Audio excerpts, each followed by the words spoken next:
You wished, according to your wish. Good morning, children. Today, according to your wish, I'm starting with the chapter Biotechnology, Principles and Processes. And good morning to everybody. I'm getting messages of good morning, so I'm replying back. Good morning to everybody. Now, when I start, first of all, I'll let you know who is known as the father of biotechnology.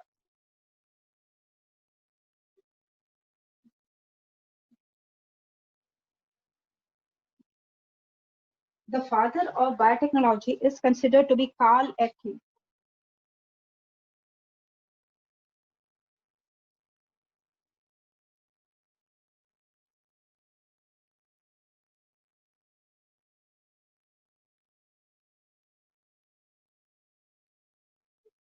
Carl Ecke.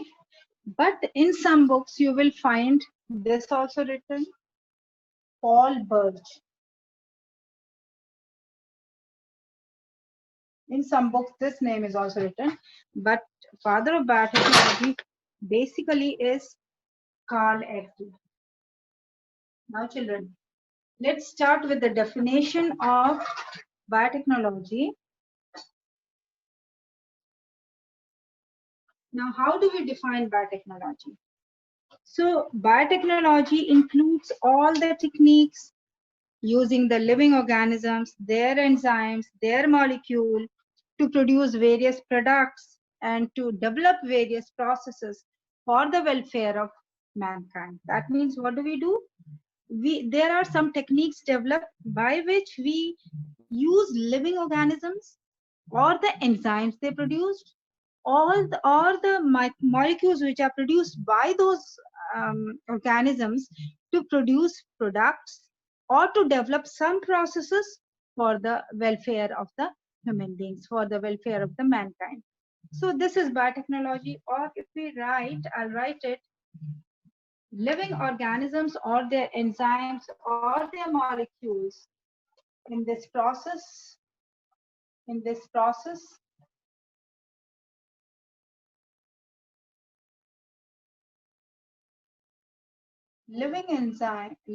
organisms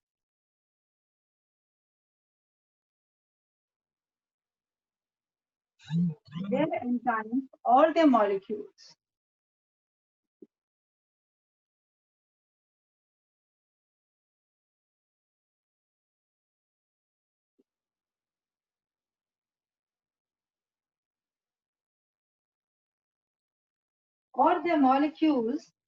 are used to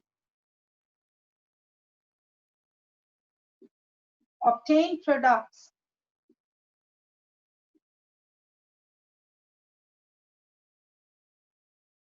or to develop processes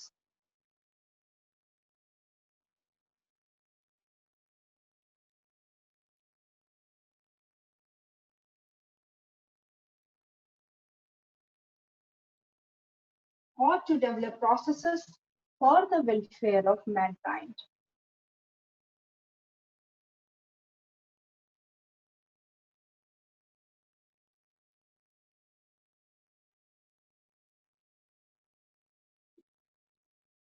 This is how we define biotechnology.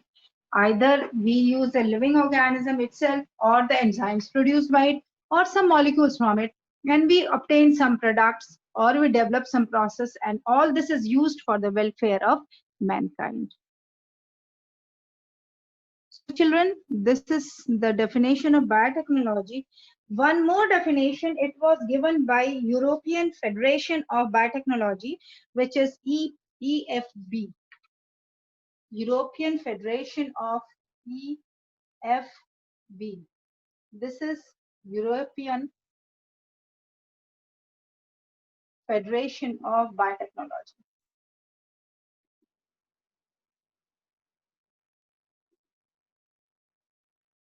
This is one federation which has also given a definition which is given in your book, and it is very clear that integration of natural science and organisms, cells, part thereof, and molecular analogues for products and services.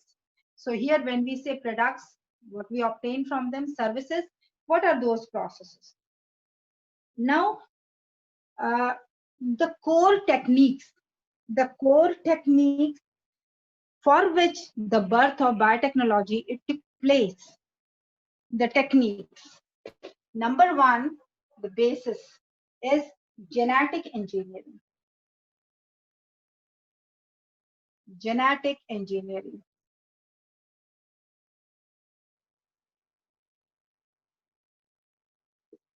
So this is the first technique for which biotechnology is used, and the second is bioprocess engineering. The second is bioprocess engineering.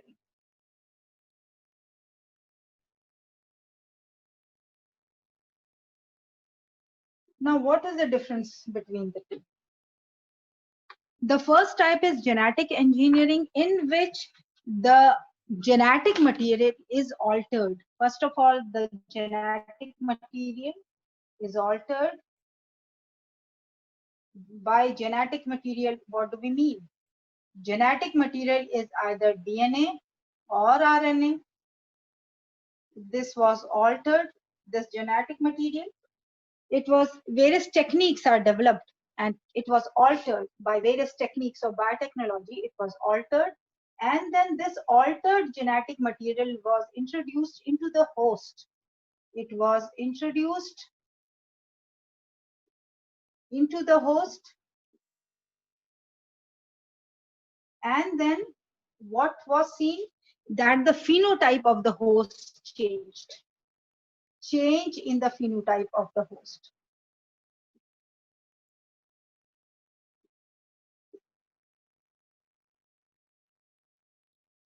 So this forms the basis of biotechnology, that the genetic material is altered and is introduced, and then the phenotype changes. And the second is bioprocess engineering. Bioprocess engineering, that means what is done in this case is, some products are obtained. Example, antibodies and vaccines. Vaccines are obtained, antibiotics are obtained. And how this is done? Production of vaccines and antibiotics are bioprocesses in which various bacteria, the microorganisms, are used in sterile, in a very clean environment. And then what do we get? By growing them, we get large quantities of these products, which are vaccines and antibiotics. So these two types, they form the basis of the process of biotechnology. Now, something has been told in your book, that is about the traditional hybridization and the use of biotechnology in the field of agriculture. This we have already discussed when I was doing the second chapter, traditional hybridization. Traditional hybridization.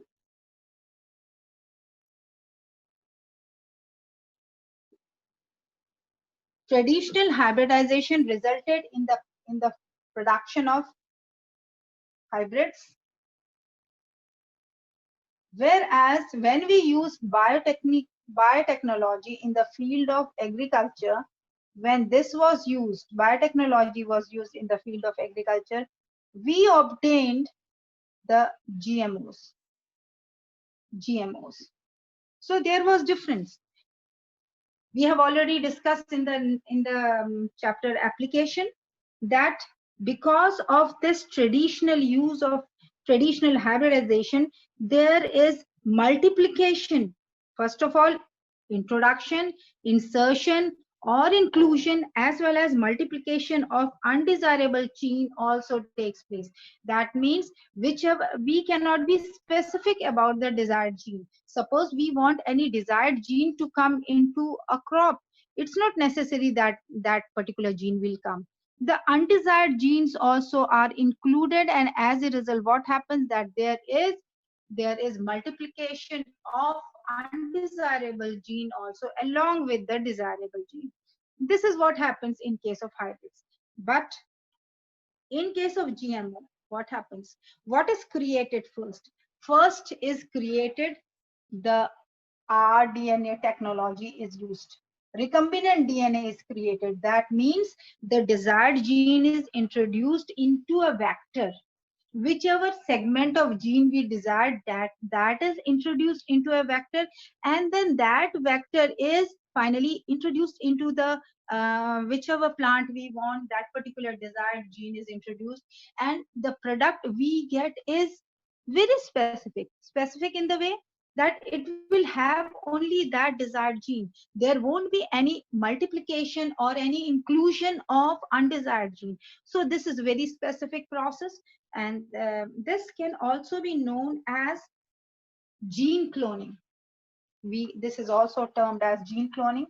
Gene cloning is also done in this, and gene transfer is also done, and recombinant DNA is formed first of all. Recombinant DNA. So this was the difference which has been told. Now, suppose you want a recombinant. Suppose you want a desired gene in any organism. Just by inserting that gene into that organism, you think that desired gene will become a part of its genome and it will be shown in the progeny?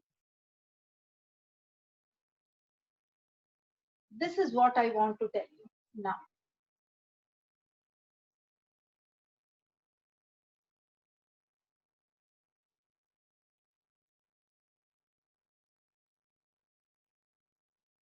Any desired gene, when it is introduced, any desired gene, when it is introduced, it's not necessary that it multiplies in the host or it appears in the progeny.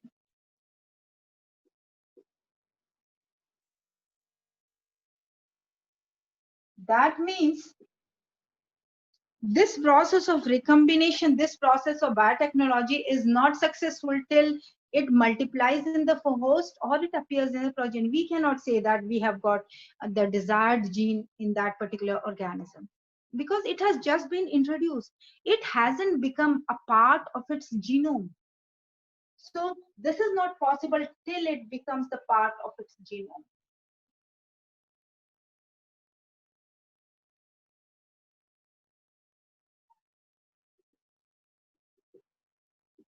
That means it should become a part of its genome.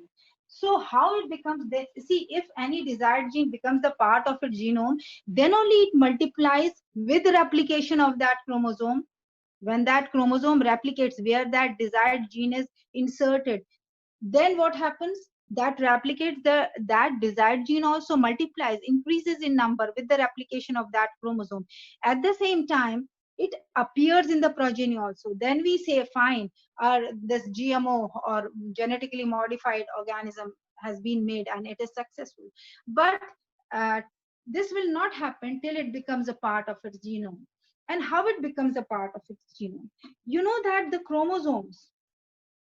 chromosome, there is a specific DNA sequence, and that specific DNA sequence is known as OI, or origin of replication. Origin of replication. There is a segment in the chromosome which is known as origin of replication. If the desired gene is introduced here, if the desired gene is introduced in a chromosome with origin of replication, so what happens? When that chromosome replicates, when that chromosome replicates,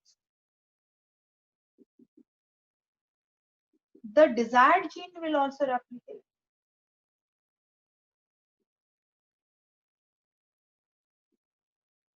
And when this desired gene also replicates, that means it is multiplying. It is multiplying. And multiplication of this, that means it has become a part of the genome of the organism, and it will appear in the progeny. and it appears in the progeny. So it has to become a part of the genome of the host.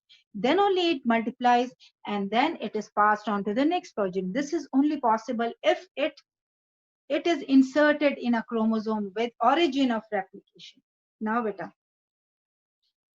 See, first, now I'll tell you something about recombinant DNA, rDNA.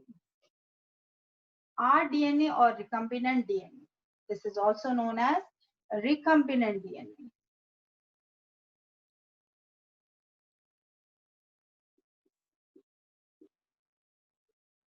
Now, this recombinant DNA was first of all formed by, it was formed by the scientists. Do you know the name of the scientists? There were two. You have already done this chapter once. First, recombinant DNA. Yes. There were two. Questions has been asked from this topic many a times in boards also. There are two scientists, if anybody remembers the name, who developed the first recombinant DNA. Yes. Who developed the first recombinant DNA? Cohen and Boyer. The answer is from Paris. Yes, they were Cohen and Boyer. The full name is Stanley Cohen and Herbert Boyer. So it was Cohen and Boyer who developed the first recombinant DNA, that too in the year 1972.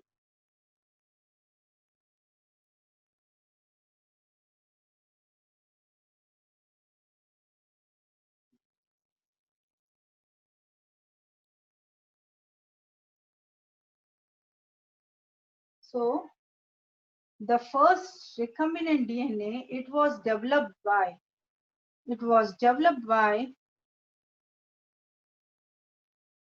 Stanley Cohen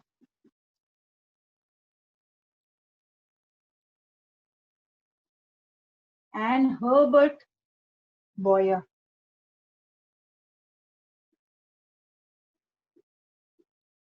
In the year 1972.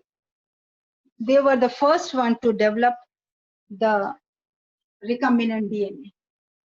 For developing recombinant DNA, they used some microbes.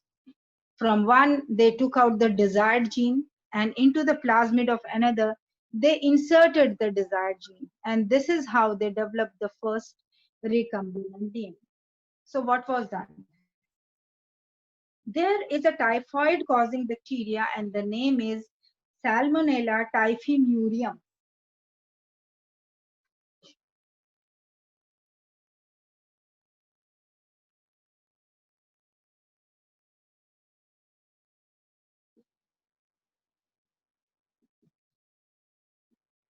This is Salmonella typhimurium.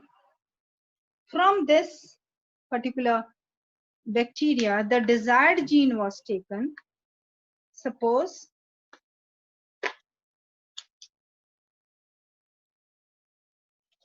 the desired gene which is taken from Salmonella is this. This is the desired gene which is taken from Salmonella. Then it was for making recombinant DNA, it was introduced in the plasmid of another bacteria, and the name of that bacteria which is used for that purpose is E. coli. Anybody can tell me the full form of E?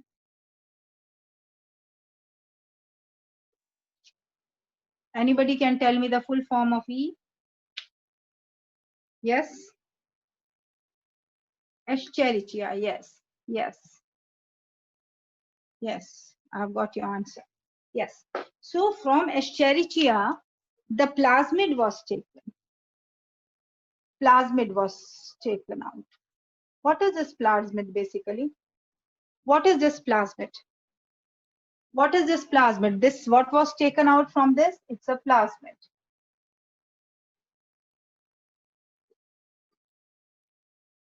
What is this plasmid? When we say plasmid was taken out from E. coli, what do we mean by this plasmid which was taken out from E. coli? Yes, beta, anybody who knows about plasmid? Yes, yes. plasmid is extra nuclear genetic material. Yes, am I right? What is plasmid? Circular extra nuclear genetic material.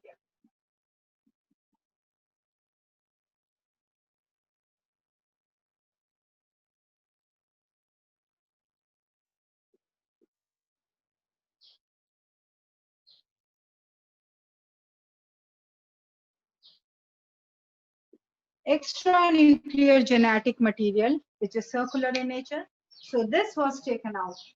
Now, with the use of the desired DNA as well as this plasmid, a recombinant DNA was formed. Now, this desired material has to be introduced into this plasmid, which acts as a vector. This is introduced into this plasmid, and how will it be introduced into this plasmid? This is cyclic, and from where we will get that space where it will get how we will get into the circular plasmid into linear form so that we attach the desired gene in it. So how to get that linear form of plasmid from this, how to change it from circular form to the linear form? So to change it from circular form to the linear form, an enzyme was required, and that enzyme is endonuclease.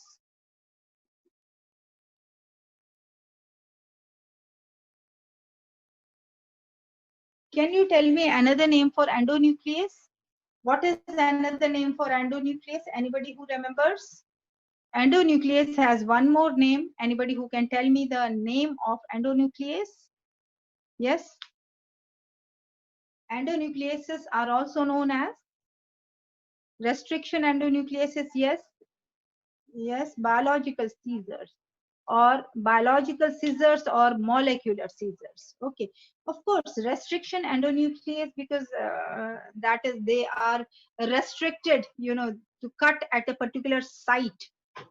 They are restricted to cut at a particular site. That is why we call them and restriction endonuclease.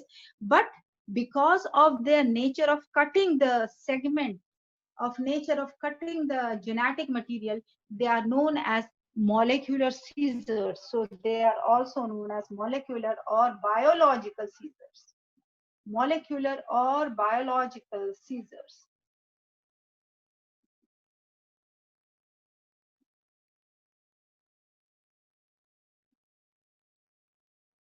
Now, the endonucleases were used, and by the use of endonucleases, this is cut. This plasmid is cut. Now, when the plasmid is cut, we get a site to insert this desired gene into it.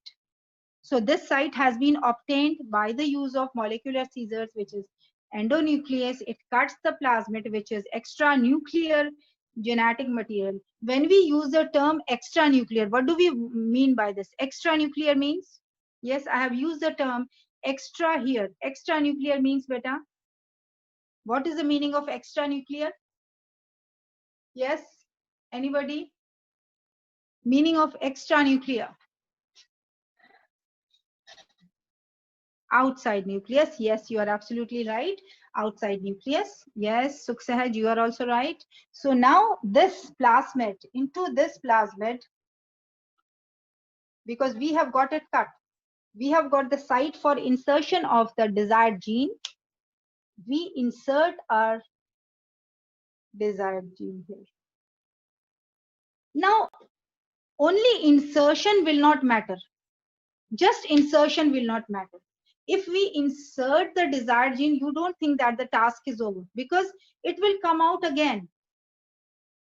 It will come out again. So just insertion will not matter. After insertion, it has to be attached also. It has to be joined to the ends. Then only it will become a particular recombinant DNA. So this joining, for the joining of desired gene to the plasmid, is done by another enzyme, and the name of that enzyme is ligase. If you remember, when we did introns and exons, that H and RNA. At that time, we did this enzyme ligase. That ligase is required for join first the cutting nucleases. At that time, we didn't use the term endonuclease, because by that time we didn't know that what are those nucleases, uh, what is specific endonucleases, we didn't know. So we use the term nucleases when we were doing molecular basis. At that time we didn't use this term, we use the term only nucleases. So now you are aware of this, what are endonucleases. So we are using the term endonuclease. And at that time only we said that, at that time only we said that uh, the introns and exons, how they are cut and then removed, and then after removing the useful, the sense segments, they are joined again. And the for joining those segments which have sense, these ligases are used. So even when we were doing, we did replication of DNA, the segments, the fragments which were formed on the other side of that fork, what are those fragments known as, if you remember?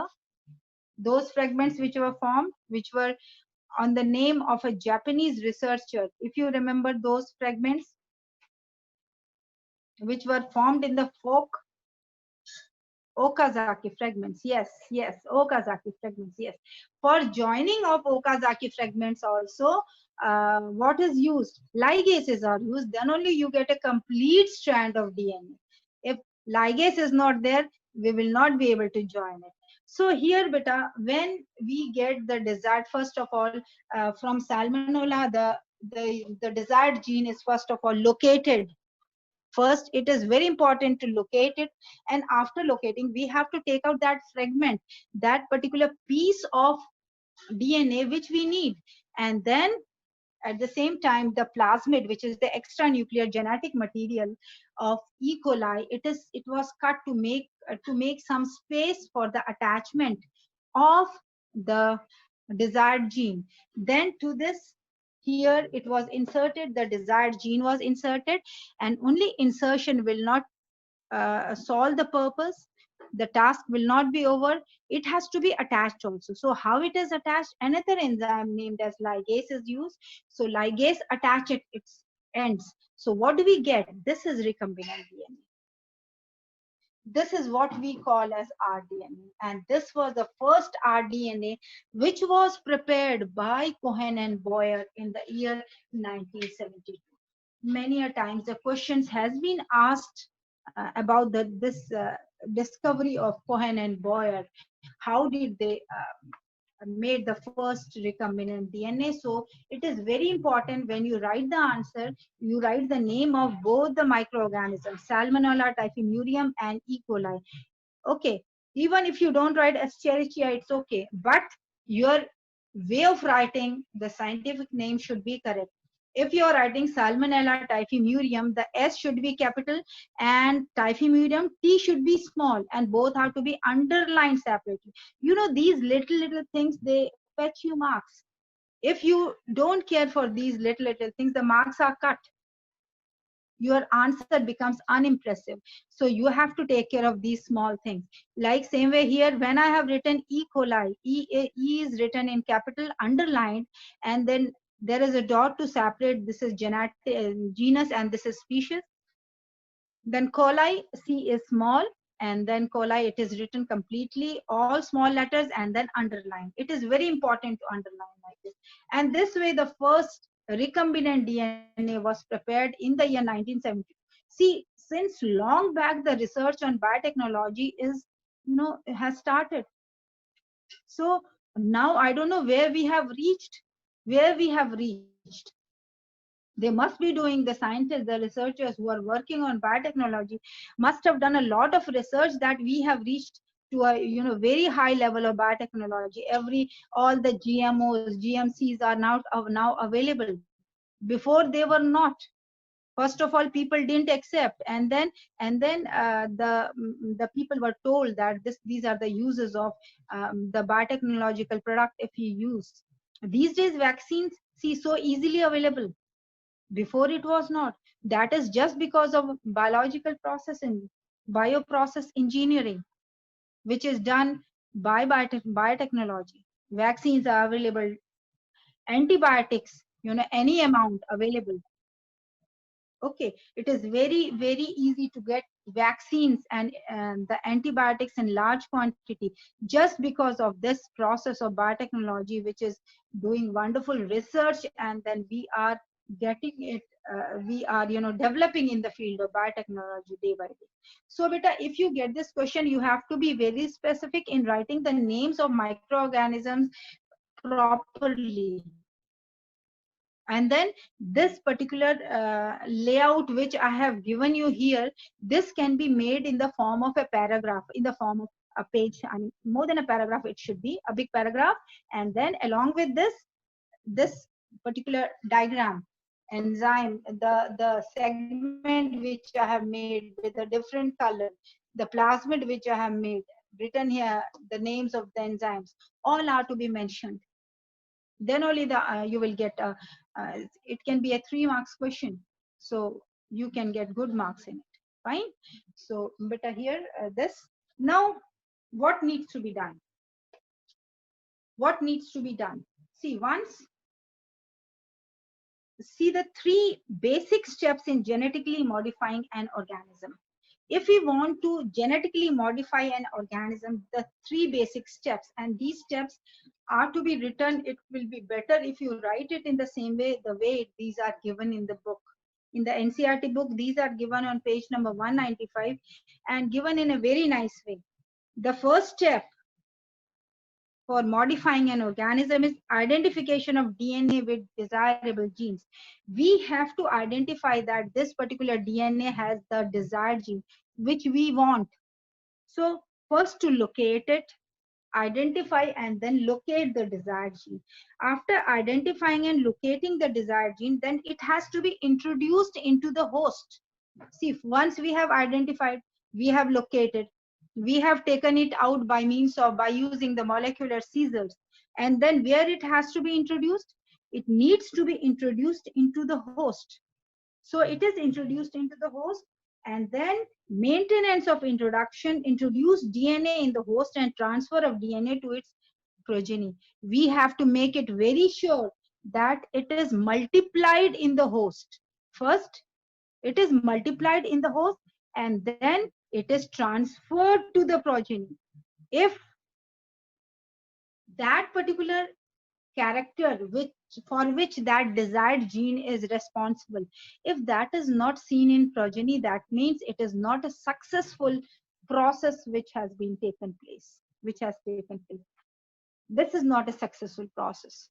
Any biotechnological process can be considered as successful process, or this when we this process of biotechnology is successful only if it appears in the progeny. If it is not appearing in the progeny, that means it has not become a part of its genome, and the process is not successful. So it has to be done again till it becomes a part of the progeny of the host, of the genome of the host, and it appears in the progeny. Once it becomes a part of genome of the host, it will appear in the progeny and the task will be successful. So we have to be very particular that where it is attached, that should have origin of replication. If the chromosome where it is attached, it does not